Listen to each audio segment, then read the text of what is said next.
I'm Max Brantley with the Arkansas Times on Friday, February 27th. Is it news that it might snow again in Arkansas this weekend? They say it will, but in western Arkansas, here in Little Rock, we think we're going to be all right. The legislature met briefly this morning. The House did. The Senate stayed home. They didn't have as much work to do. Most of the action was in a House committee where there were three pending proposals in which conservative Republicans talked about measures to amend the U.S. Constitution to bring about a balanced budget. Two of those three measures did advance, but I think we're a long way from seeing a National Constitutional Convention on a balanced budget. At least I hope so. Interesting news on the blog this morning. Asa Hutchinson continues to make a lot of political appointments. He's now appointed both excuse me, two sisters to head state departments. One of them is the wife of Doyle Webb, the chairman of the state Republican Party. The other is Doyle Webb's wife's sister. So it's a sister act heading two state agencies. One's Department of Environmental Quality. The other one's Workers' Compensation Commission.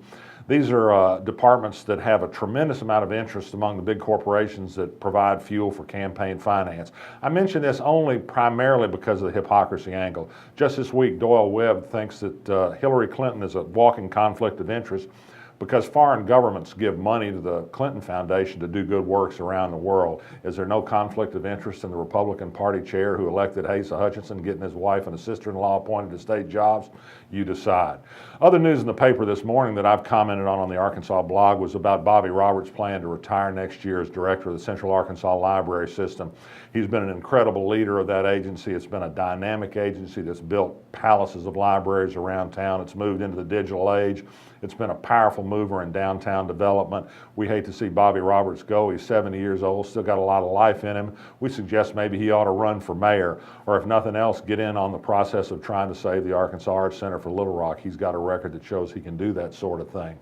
Baker Kurris, who was named by State Education Commissioner Tony Wood to put together a committee to figure out what to do about Little Rock School District finances, announced the committee that's going to work with him today. It's a diverse group. It includes a teacher union figure. It includes business people. It's a good group, and I think I've talked to Baker Kurris at length this afternoon. I think there are going to be changes coming quickly that'll save money for the district and probably increase confidence in the district operations as they move along. Developments in Faulkner County and lawsuits over the damage done to homeowners and businesses from the break of the Pegasus pipeline, the ExxonMobil pipeline that spewed crude oil over a wide range. They're firming up their plaintiff class in lawsuits that could end up representing hundreds of damaged people. Got a little more information today from the Maumelle Police Department about that double suicide last week in Maumelle. They come to the official conclusion that they can't decide what made James Wilbanks shoot his wife and sister and then himself and set the house on fire. The interviews with friends and family, though, did turn up a little bit of evidence of perhaps some financial problems in the family, a heavy spending on credit card. Perhaps that contributed to the tension. The police simply say they don't know enough to know for sure. And finally, a couple of recommended reading items for you. Go to the Arkansas Times, either our print edition, which is on newsstands now, or go to the web, arctimes.com, and read first The Observer. It's not written under a byline, but it's David Coon's work, and he's a genius, and he's done it again this week with a thoughtful piece on what it means to be gay in Arkansas, and then takes off on a literary tangent about Oscar Wilde and a time in Paris when he dreamed of living in Arkansas, if you can imagine that, Oscar Wilde here.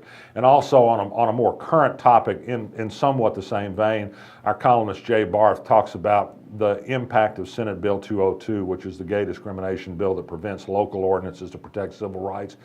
Although it's bad news and disheartening in some ways, he points out some ways in which it may mean good things for the battle for equality. Check them out. Read them in the Arkansas Times.